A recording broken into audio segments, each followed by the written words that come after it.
Many important events took place in 1944, most of them having to do with the Second World War, today's story included. You may have heard of the 1940 Operation Dynamo, or more commonly known as the evacuation of Dunkirk, in which the British devised a plan to withdraw their troops out from the French port city before they were captured by the rapidly advancing German army. In the northernmost region of Finland, known as Lapland, retreating German troops took part in their own Dunkirk, known as Operation Berk.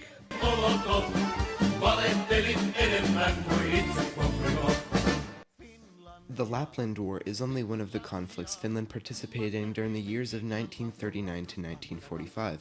From 1938 to 1939, the Soviets entered negotiations with the Finns in order to gain territory on the Karelian Isthmus that the Soviets deemed was in striking distance of the crucial Soviet city of Leningrad in exchange for some 2,120 square miles of land in eastern Karelia. The Finns, who had constructed a defensive line similar to the Maginot on the isthmus, refused all of the counteroffers from the Soviets, which led to a large-scale Soviet mobilization on the Finnish border in November of 1939. With the Soviets invading on the 30th. Thus, the Winter War began. The Finns, who were vastly outnumbered in all branches of the armed forces, held out against the Soviet Red Army for 3 months without foreign support. How exactly did Finland achieve this astounding feat for the time, you may ask? Well, ever since Joseph Stalin's purge of his generals, the Soviets were left with ideologically pure generals instead of competent ones. With the war taking place during the winter of 1939, the Finnish landscape was coated with snow, which means that the Red Army in their brown uniforms were easy targets for the Finns. In total, around 127,000 Soviets died, and only around 265,000 were wounded. Comparatively, Finland lost only around 26,000 soldiers. After Stalin's cold reality check, he decided for once to send competent generals to the front, which turned the tide against the Finns. The Soviets offered peace to the Finns with the terms that Finland was to cede the Karelian Isthmus and its shore of Lake Ladoga. The ceded land made up 12% of the Finnish population and 11% of its territory. The Finns reluctantly signed the Moscow Peace Treaty, ending the conflict on March 13, 1940. On June 22nd of 1941, Germany launched the largest land offensive in history with Operation Barbarossa. 3.8 million German troops invaded the Soviet Union and its satellite states. 3 days after the initial invasion, the USSR conducted air raids on several Finnish cities, and with the loss of territory in the Winter War still fresh in the minds of most Finns, they decided to go to war with the Soviets and to allow German troops passage through Finland, and so the continuation war began. The Finnish army oversaw great success in their initial offensive, pushing within besieging distance of Leningrad. The joint German-Finnish siege of Leningrad lasted until the Soviets launched a counteroffensive in the summer of 1944, which drove the Finns from their gained land during the war. Hostilities ceased once more with the signing of the Moscow Armistice, which pushed Finland's borders back to that of the 1940 Moscow Peace Treaty. The armistice also cited that Finland was required to expel all German forces from within its territory. The Germans, expecting the outcome where Finland surrendered, launched Operation Berk in September shortly after the armistice was signed, which was a plan for the nearly 200,000 Wehrmacht troops to evacuate to German-occupied Norway. The evacuation was a peaceful one at first, but with the purposefully short due date set by the Soviets, the Finns would eventually have to expel the German Wehrmacht troops with force.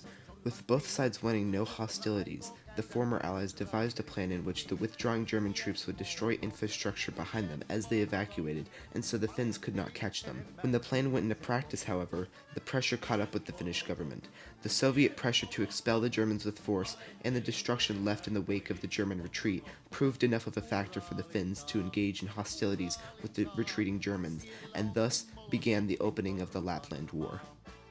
The Allied powers had noticed Finland's lack of aggression towards the retreating German troops, and with that, the Soviets threatened another occupation of Finland if they did not engage the Germans. The first engagement took place on the 28th of September, when Finnish units opened fire on a small rearguard contingent of the German retreat. This act of hostility took the Germans by surprise, as a previous agreement stated that the Finns would notify the Germans when they were forced to use military force. The German forces did not want to fight the Finns, but they wouldn't surrender to them either. On the 29th, the Finns were ordered to take a bridge that crossed the Olhava River, which the Germans had rigged with explosives. As the Finns tried to disarm them, the bridge blew up. The resulting gunfight that ensued cost the lives of 5 Finns and 2 Germans. These were the first casualties of the Lapland War. The following day on the 30th, Finnish units attempted to encircle the German garrison in Pudasjärvi. Little did the Finns know that the Germans had already left while the Finns cut off access to the northern road. On October the 1st, the Finns staged an amphibious troop landing on the border town of Tornio as a diversion from the real offensive at Kiemi. When the Finns found out about a stronger than expected German garrison in Kiemi, the Finns diverted their main attack on a port town south of Tornio. With the help of a civil guard revolt, the Finns were able to secure the most vital parts of Tornio. The Finns repelled German counterattacks to retake the city, but with the waves of Finnish reinforcements landing by the day, the Germans withdrew from Tornio on October the 8th. The Finnish advances pushed the Germans away from the Gulf of Bothnia, and the writing was on the wall for the Germans in Lapland. You see, Operation Berk was only the first stage of the evacuation. Berk was intended to secure the nickel mines in Petsamo, and with the approval of Hitler, the next stage went to action. Operation Nordlicht was the hasty and reckless evacuation of the remaining Wehrmacht troops from Lapland. Another detail of the operation was the issuing of an order to engage in scorched earth tactics, which is the complete destruction of any buildings or infrastructure left in the wake of their evacuation. The most notorious implication of scorched earth in Lapland ended with the near-complete destruction of the largest city in Lapland, Rovaniemi. Initially, the Germans tried to fight the fire, which was only intended to destroy government buildings, and the inferno soon spread to the rest of the buildings.